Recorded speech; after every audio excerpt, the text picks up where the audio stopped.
啦，咁好高興又嚟到大家當中，可能有啲弟兄姊妹都見過我幾次㗎啦，係嘛？今次呢，我又嚟到大家一齊咧去分享一啲信息。今日同大家講嘅道理呢都幾重要嘅，因為呢係關乎神點解要創造人類啊！我哋係神創造啊嘛，咁神創造我哋做乜呢？點解要整我哋出嚟呢？今日咧同大家講呢一個嘅道理，咁咧係成本聖經裏面呢一個咧最核心嘅信息嚟嘅。最近呢，我就上去政府嘅網頁嗰度咧查一查啦嚇，因為呢，我見到街邊好多鋪頭啊，哇咁多鋪頭嘅，咁我想問一問，究竟全香港有幾多間呢啲商業嘅公司呢？咁一查之後，哇嚇我一跳啊！你估有幾多間？120萬間，其中包括呢就係街邊嗰啲鋪頭啦，總之做生意嗰啲啦，有大有細啦，聽唔聽到啊？好唔好啲啊？有啲啦係嘛？其實佢哋聽到嘅，佢哋唔用咪都應該聽到嘅嚇。咁呢，原來有成120萬間呢啲咁嘅商業鋪頭喎。咁當然啦，呢啲鋪頭係有大有細啦，有啲呢做幾年就執笠啦，好多噶嘛嚇。咁但係有啲呢就唔同啦，越做越好，可能已經呢做咗10幾20年、20幾30幾年，積咗好多財富啦，好有錢啊！咁呢，連嗰間公司呢個大廈啦都係高樓大廈嚟嘅。咁呢啲咁嘅老闆呢，佢成為咗一個實業家。當佢年紀大嘅時候呢，佢就會諗一個問題嘅啦。我點樣揾接班人啊？我點樣將我個仔女訓練嚟接手我啲生意啊？係嘛？嗱，咁通常佢哋會點做呢？我俾幾個例子大家睇下。其中一個呢係同建築有關係嘅。喺建築業裏面呢，有個姓李都好出名啊！呢個大老闆嚟嘅。佢點樣去訓練佢個仔呢？佢就將佢個仔呢放喺地盤嗰度，同埋嗰啲管工一齊做，由細開始做起，要訓練佢。咁呢個人就咁樣做法嘅喎。再舉另一個例子。咁呢喺珠寶業裏面呢，有個人姓鄭嘅，又好出名嘅喎嚇。咁佢又點樣訓練佢個仔嘅呢？佢就唔係話叫佢個仔去你翻嚟我個辦公室做我嘅秘書咁啊，佢唔係喎。佢就叫佢個仔去打金工場度做嘢，由嗰度開始慢慢捱上嚟。咁唔係淨係佢嘅咁喎，仲有一個例子。咁香港以前就紡織業起家噶嘛，你知道長沙灣以前好多紡織廠噶嘛。其中有個老細好出名嘅，姓陳嘅。咁佢又點樣訓練佢個女呢？佢又唔係話叫佢個女咧，你入嚟我個辦公室又唔係喎。佢叫佢個女呢去採購部嗰度做主管，跟單。大家知啲咩叫跟單嘅啦嚇，即係落咗 order 之後呢，就跟下，好辛苦啊嘛，走嚟走去啊嘛。佢叫佢女由細開始做起。我哋見到呢啲咁嘅老闆呢，通常都係已經事業有成㗎啦。佢點樣去訓練嗰啲仔女呢？佢就唔係話呢，你哋係金菠蘿嚟㗎啦，你哋出世都咁多錢啦，使乜捱世界啊？係咪啊？直接就嚟嘆世界啦！佢哋唔係咁樣嘅喎，因為佢哋覺得如果咁樣嘅話呢，佢通常都會成為二世祖。到時真係敗家啦咁所以佢通常都唔會咁做嘅。佢哋通常呢都好有計劃，好刻意咁樣去栽培佢哋嘅，係咪啊？咁正常應該係咁樣啦，係咪啊？咁我哋翻去我哋嘅信仰啦。咁究竟我哋所信嘅天父啊，即係上帝，原來佢都係一個好負責任嘅父親嚟嘅喎。咁如果佢係咁負責任嘅時候，咁佢點樣去訓練佢個仔女啊？咁我哋今日咧同大家講嘅古仔呢，就係同呢一個亞當夏娃有關係啦。大家以前有冇聽過亞當夏娃亞當夏娃呢，即係話呢係神創造人類嘅時候呢嘅第一對嘅夫婦嚟嘅。咁呢，神呢，佢本身係創造呢個世界，佢係好豐富噶嘛，佢應該可以咁講，佢係最有錢嗰個啦。因為所有嘢都係佢創造噶嘛。一個咁有錢嘅人，我哋可以想像，其實佢就係一個咧好有錢嘅企業家。咁佢點樣去訓練佢啲仔女呢？咁樣咁佢呢，第一件事呢，聖經咁講嘅，上帝喺東方嘅伊甸立了一個園子，把所造的人安置在那裏。咁原來呢，神呢就起咗個伊甸園，然後就將亞當夏娃呢放喺入邊啦。咁伊甸園係一個咩地方啊？你可以咁諗，佢直情係一個豪宅嚟嘅。豪宅有啲咩嘅要求啊？景觀要好啦，風景要靚啦，交通方便啊，四通八達啊，地方夠大啊嘛，夠豪氣啊嘛。伊甸園咧就係呢咁嘅地方嚟嘅。咁神咧就將亞當夏娃咧就放咗喺呢一度，亦都好似咧佢嗰間公司咁樣，佢間公司好有規模嘅，成棟都係佢嘅。呢啲公司係點啊？我唔知大家有冇去過呢啲咁嘅公司啦。哇！佢入邊嗰間餐廳啊，仲豪華過出邊嗰啲嘅，嗰啲高級餐廳。咁佢將佢個仔女咧就放咗喺伊甸園裏面，就好似一個咧好高級嘅呢個商業大廈裏面咁樣。咁放咗入去之後咧，大家咧就唔好忘記喎。神係有目的嘅喎。點解要將亞當夏娃放去？唔係諗住俾佢嘆世界咁簡單喎。咁當然入到去都係享受嘅，但係唔係嘆世界咁簡單。咁究竟係咩目的呢？創世記1章28節就有講啦。咁樣講嘅話，我讀俾大家聽。佢話神話你哋啊要生養眾多，生多啲，生多啲。咁跟住點啊？遍滿地面，即係多到啲人呢，四處都有嘅。然後點啊？最後尾呢一句好緊要啦，治理這地，即係話呢，你唔係淨係嚟享受世界㗎，幫手管呢個地方。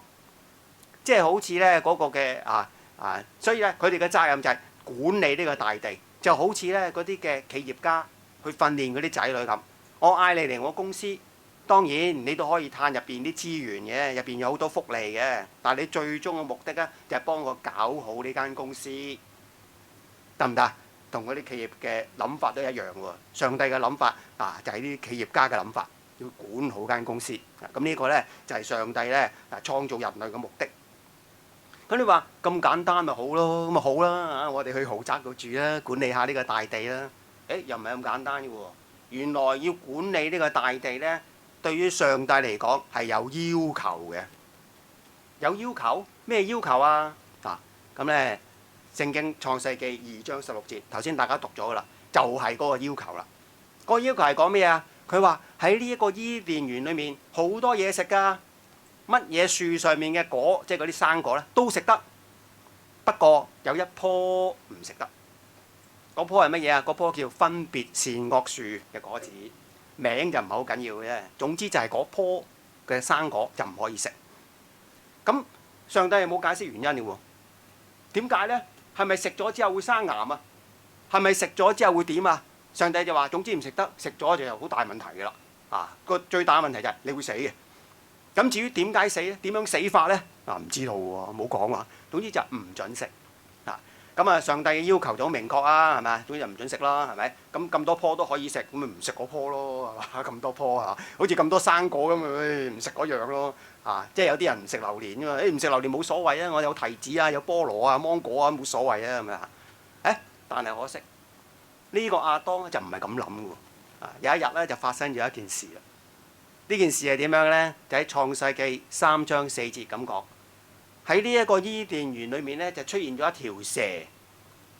咁呢條蛇呢，就咁樣同嗰個女人講啦。呢個女人呢，就夏娃，即係嗰個老婆同夏娃講：嗱，神話你食咗之後一定死，唔一定真嘅，嚇下你嘅啫，係嘛？你唔使擔心喎，咁樣。咁蛇同個女人講。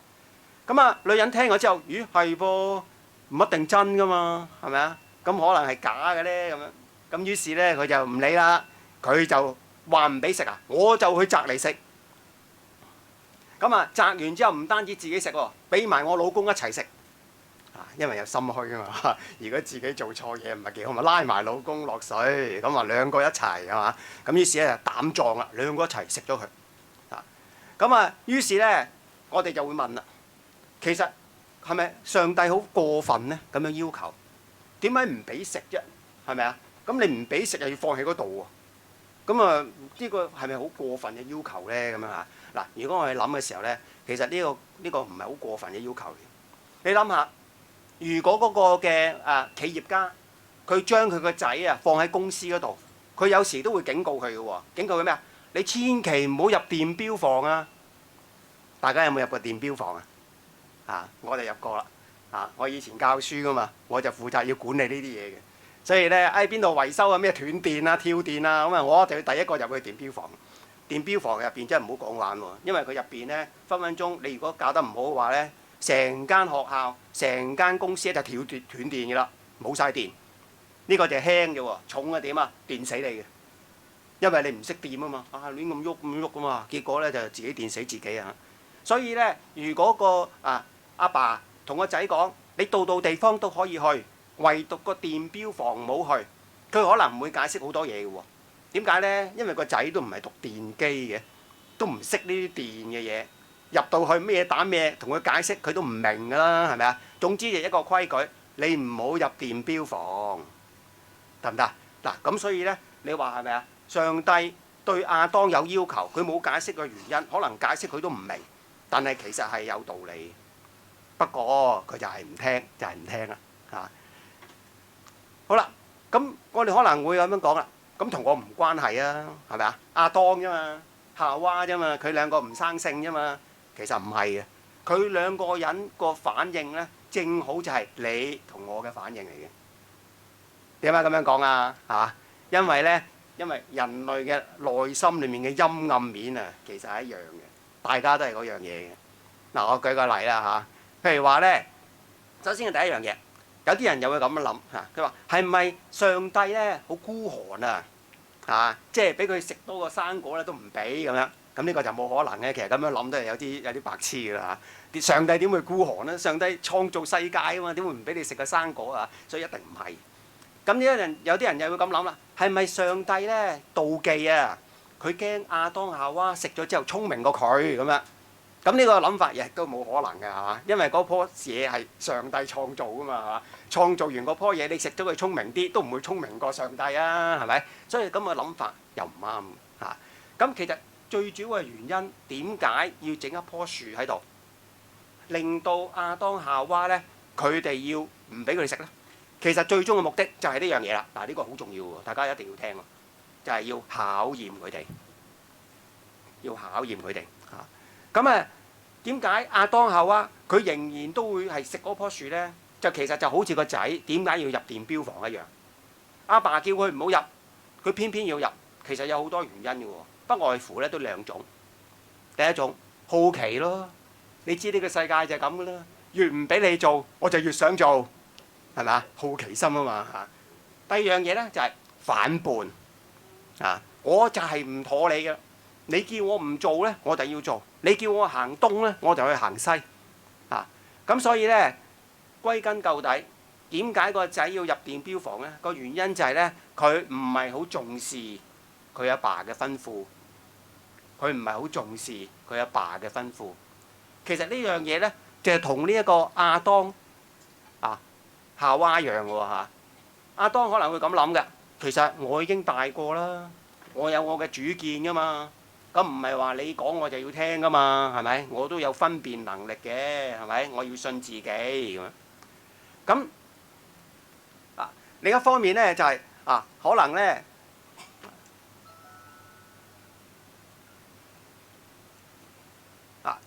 可能咧就係過分嘅自大啊！即係人佢過分自大，佢覺得咧我掂係嘛？但係咧，如果我哋係咁樣嘅情況之下咧，其實咧我哋咧就係變咗咧個結果就係唔去聽上帝嘅説話啦。咁其實喺呢個社會裏面咧，有啲人咧就可能會咁樣諗其實咧就我已經咧係喺呢個社會裏面打滾咗咁多年啦。咁點解我就要聽上帝嘅説話咧？我憑住我嘅經驗啊，憑住我嘅人生閲歷啊，照計好多嘢咧，我都可以掂啦。當你咁樣諗嘅時候咧，其實咧我哋就係過分地咧係自大啦。我哋應該咧要謙虛少少。我哋喺呢個社會裏面咧，我哋聽從咧其實係一個嘅常規嚟嘅。我舉3個例子啊，係嘛？嗱，譬如好似喺學校裏面，學生咧都會聽老師講嘅喎。點解學生會聽老師講啊？因為老師嘅知識比我哋多啊嘛，係咪啊？咁所以咧，學生應該係要聽老師講嘅。個情況咪好似我哋一樣咯。我哋所知嘅梗係唔夠上帝多啦。所以當上帝講嘅時候咧，我哋應該有一個謙卑嘅心去學習，去聽佢講，係嘛？嗱，第二樣嘢喺呢個社會裏面咧，病人係應該聽從醫生嘅喎。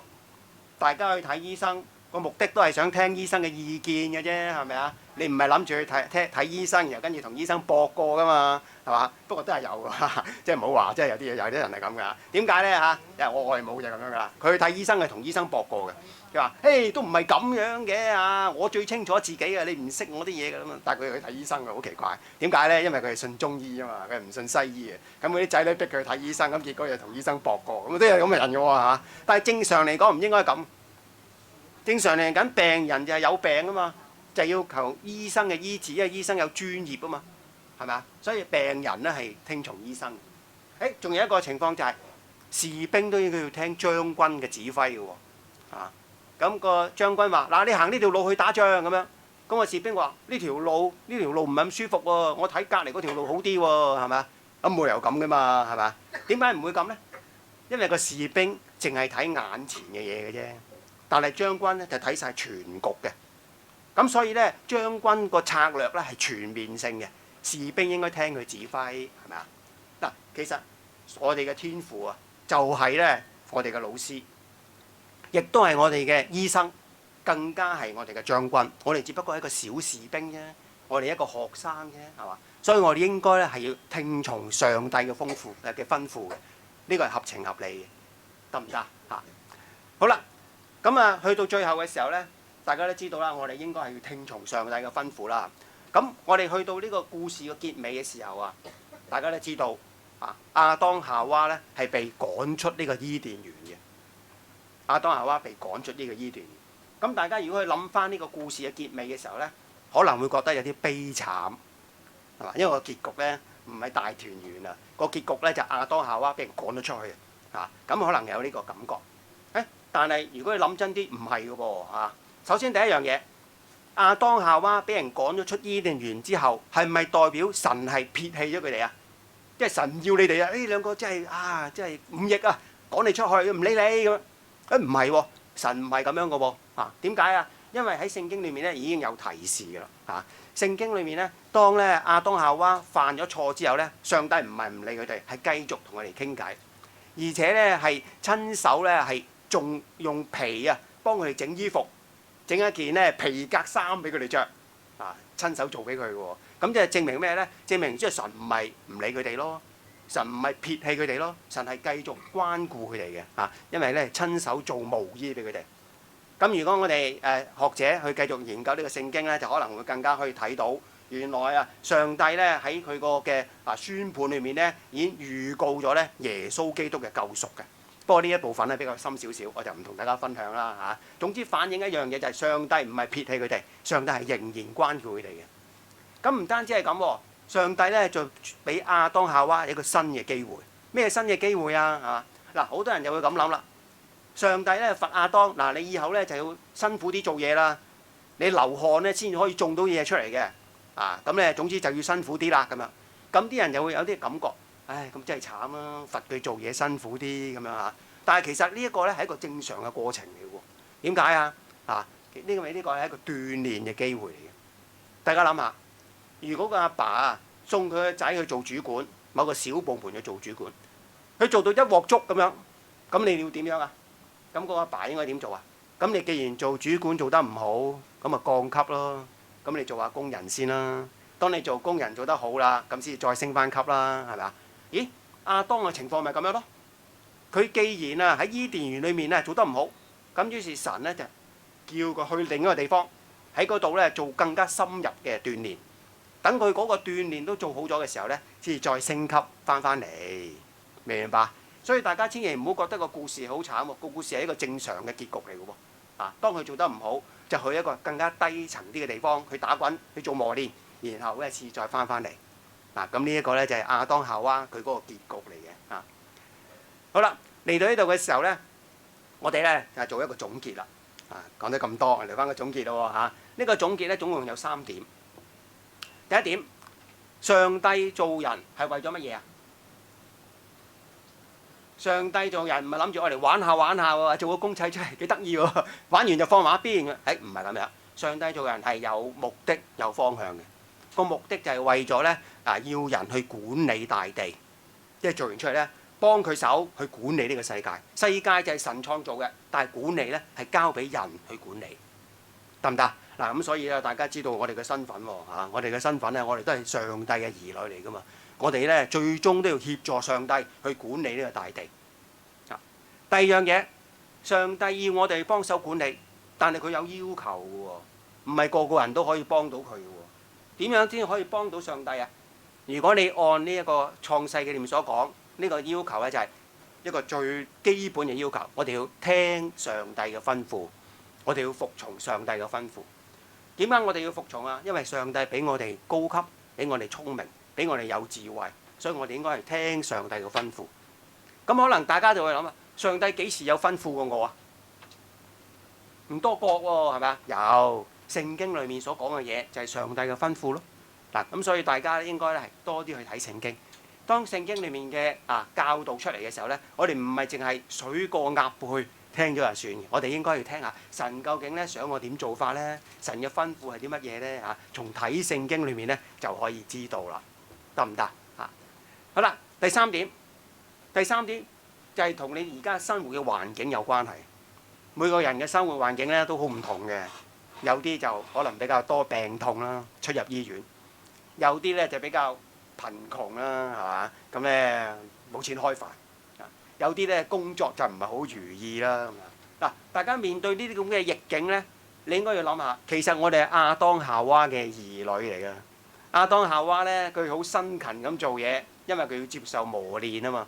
我哋都一樣，我哋遇到咧身體唔係幾好，遇到咧生活比較困苦，工作唔順利，我哋都要諗呢個其實係神俾我哋嘅磨練嚟嘅。我哋唔好埋怨，我哋咧要積極去面對呢一種嘅磨練。因為我哋知道，我哋個磨練係有目的嘅喎。亞當夏娃受神嘅磨練，最終係點樣啊？最終嘅目的咧，就係為咗咧要承受將來神為我哋預備嘅產業。嗱，大家要記住呢樣嘢喎，好真確嘅。你要憑信心咧去接受呢樣嘢。雖然我哋而家嘅環境唔係好好，但係我哋將來嘅前景咧非常之光明。呢個咧就係我哋今日咧要同大家分享嘅信息。希望大家都可以收到啦，係嘛？好，我哋咧完結之前咧有個祈禱，大家一齊祈禱。天父天父，我哋感謝你，因為咧你賜下基業俾我哋，你俾好嘅環境我哋，你俾一個嘅方向我哋。但我知道上帝你係對我哋係有要求，我哋要做到咧聽從上帝你嘅吩咐。但我哋知道喺呢一度咧都有我哋嘅軟弱。正好似亞當夏娃咁樣，雖然上帝係吩咐咗佢哋，但係佢哋咧個心裏面都有反叛，都有抗拒。求天父幫助我哋，讓我哋嘅心咧都係融化喺你嘅吩咐面前，讓我哋咧係學習好似主耶穌基督一樣去聽從父親嘅吩咐。求你幫助我哋，我哋嘅祈禱係奉主耶穌基督嘅名，阿門。好，我將時間咧交俾主席。